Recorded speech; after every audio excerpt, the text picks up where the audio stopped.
want you to imagine that you're playing a video game. The video game is called life. The default settings are the same every single time that you switch it on. Your character and your mission are chosen for you. So you switch it on, and all you have to do is work super, super hard, or at least that's what you're told. So to get ahead a level, you need to get into a good school, you need to secure yourself a top spot in a university, and then you're going to make sure that you secure a high-paying job in a good career so that you can do a 9-to-5 until you're 65 years old. Sounds kind of boring, right? So traditionally, we are told that in our 20s, we should do X, by our 30s, we should have achieved Y, and by our 40s, we definitely should have done Z. But the world is changing, and it doesn't work the same way as it used to do. The settings have changed, and the game has changed.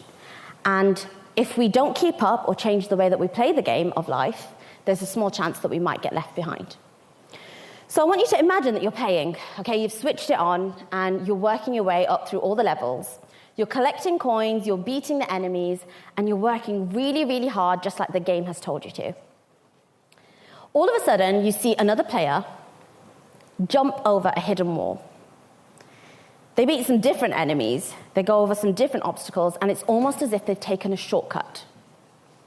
Do you think that they're working harder than you? No, they're not. They're working smarter.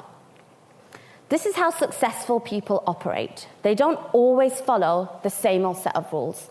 They create and write their own, and they design their own game. Too often, we follow paths based on expectation and pressures, not out of passion. And I know this firsthand myself as a British Indian female. So when I was growing up, my dad was super strict. I was given the same old game guide, the same set of instructions. I needed to study hard, get into a good university, get a decent job in a very secure path that was safe. For example, law, medicine, or finance. There weren't really any other options that were presented to me at the time, and I certainly didn't know of any. I'm quite a lot older than you, so this was way back. Success was measured by grades and obedience, not by wealth or fulfillment or passion. So I did exactly that, and I followed the instructions. I followed the same old default settings. I got a first-class degree, and I managed to secure myself a job as a bank manager by the time I was 21 years old. I was really proud of myself. My dad was really proud of me. But I wasn't happy, and I wasn't feeling fulfilled. And I knew that what I was doing at the time wasn't going to create the dream life that I desired. So I decided to go on a path that no one that I personally knew had ever taken before. It was uncharted territory. It was a different level in the game. So there was no map that I could follow, and I decided to start a business. Now, starting a business over 10 years ago as a South Asian female had its own extra challenges, okay? I was going against the norm, what society wanted from me and what my culture expected from me, and I got a lot of pushback from my dad, giving up my bank manager role to go and sell some ice cream from a shopping centre. He wasn't too happy. But I did it anyway. And through that process of taking that risk, I learned so much. I made money, I also lost money, and I faced lots of different obstacles and challenges. But ultimately, it's led me to a lifetime or a journey of a lifetime so far, where I'm feeling happy, I'm feeling fulfilled, I'm learning a lot, and I've been successful so far somewhat, even though I've still got a long way to go. Taking that risk has meant that I walked away from a very promising career in a bank, a nice healthy salary, to the point where I was walking into a supermarket for around 2 to 3 years of opening my business, and I was worried that my bank card would decline. And it did, many times. Fast forward, I ended up on a TV show a couple of years ago, which some of you have seen, and I managed to secure myself a spot in front of Lord Sugar, a billionaire businessman in a boardroom, watched by millions of viewers. I was pretty successful at that, but that was way out of my comfort zone as a northern girl from West Yorkshire running a dessert shop, and actually who's pretty camera shy. So a massive risk, and it paid off. I'm not here to tell you that traditional routes are not ones that you should follow. I'm here to just open up your mind today that actually maybe there are other ways that you can maximize success and fulfillment in your life and maximize your income And the reason we need to do that is because the world is changing in a number of different ways. Instead of a video game, I want you to pretend you're at a crossroads now, and there's lots and lots of different paths in front of you. They're all intertwined. There's lots of different twists and turns. And if you settle on one path and you want to change turn or change direction, that's okay. You don't have to go all the way back to level 1. So I'd like to open up your mind to 3 different ways in which you can start taking control of the game of life. So you will all have heard the mantra, work hard and you will succeed. Okay, we've all heard that, work hard.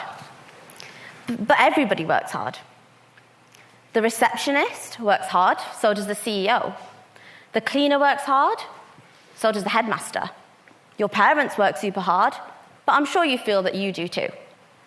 Working hard isn't a differentiator, it's the bare minimum. It's the basic standard, and it's what you need to do regardless. But successful people work in a different way. They know that working smart is equally as important as working hard, if not more important. So we're going to use a really basic example here to kind of demonstrate this, where actually you can pick your hard, because everything's hard anyway. But if you look at things in a strategic manner, you might be able to reap more rewards in the end. So let's look at sports, and I'm a non-sporty person, so bear with me here. For me, tennis and badminton are both sports that you play with a racket and you hit something. Of course, I'm sure there's more to it, and if there's any keen badminton or tennis players here in the room, you're probably thinking that, I don't fully understand the sport, but we're going to look at it at a broader perspective for a second. Just looking for a show of hands, how many of you can name a famous professional badminton player? Okay, maybe 3 hands? 4? Raise your hands if you can name a famous professional tennis player. Okay, exactly what I thought, thank you. If we look at tennis and badminton in terms of from an overview, I don't think we could say that either of those athletes work any harder than the other. A tennis player dedicates hours, time, exercise, their health to their sport, but so does a badminton player. You can't say that one works harder than the other, technically, generally speaking. So now let's look at earnings. The top professional tennis players in the world can earn between $5 million to $15 million per year, and that's just from tournament winnings. On top of that, there's brand sponsorships, and Roger Federer actually earned $90 million alone in just 1 year, and that was just from brand sponsorships. Do you know how much a badminton player makes? A few guesses in the room. It's still a lot of money, okay? A top professional badminton player can make between $1 and $3 million per year. Nice hefty sum, okay? And I'm talking generally here, but there's a significant difference between what a tennis player professionally can earn and a badminton player, okay? Now, the difference is not effort, it's a strategic approach to what path you may want to pursue. Working hard and working smart, there's also something called an 80-20 principle, or the Pareto principle. Steve Jobs knows this. So they say that 80% of results actually come from 20% of the work that matters the most. Steve Jobs did not invent the computer. What he did was he focused on the 20% that mattered. He focused on design, user experience, and branding. And that's what makes Apple the leading giant today, and why probably every single one of you have an Apple device. Let's think of ways in which you can work smarter today. Let's pretend you've got an exam next week. You've just spent the last 10 hours going and reading a textbook back to back so that you know every single thing there is to know about that topic. You've got 1 hour left before the exam.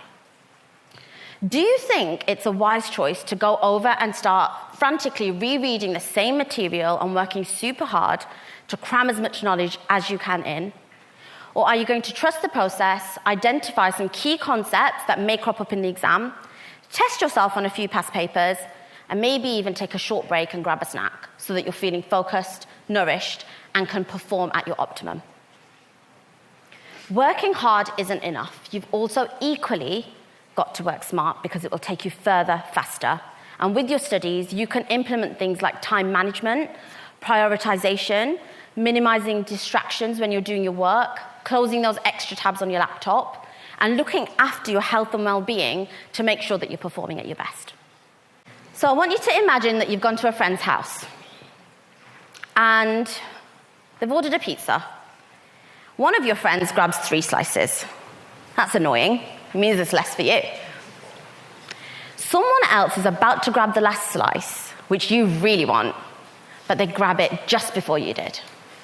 How do you think you feel? Kind of feel a little bit annoyed, maybe upset that you've kind of missed out on that last slice. That's operating from a scarcity mindset. What if I told you that you could just order another pizza? Technically, you could even just go in the kitchen if you really want one, get the ingredients out, turn the oven on, and make your own. And guess what? It's probably going to taste even better. And that's because it's been designed the exact way that you want it.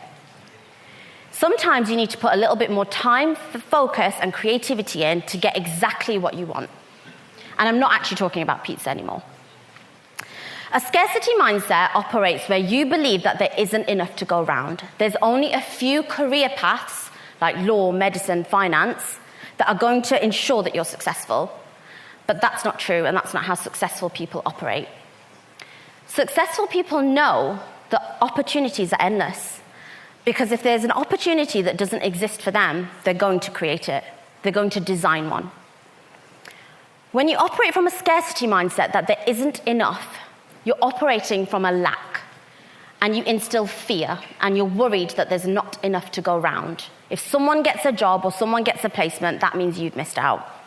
But again, that's not how an abundant mindset works. Working from an abundant mindset means that you're going to foster collaboration, creativity, and you're going to keep carving your own path. So try and operate from an abundance mindset. Success isn't limited, and if you're going to work from scarcity, you're always going to be competing for tiny slices of pizza. But if you know that the game works differently, you'll play differently.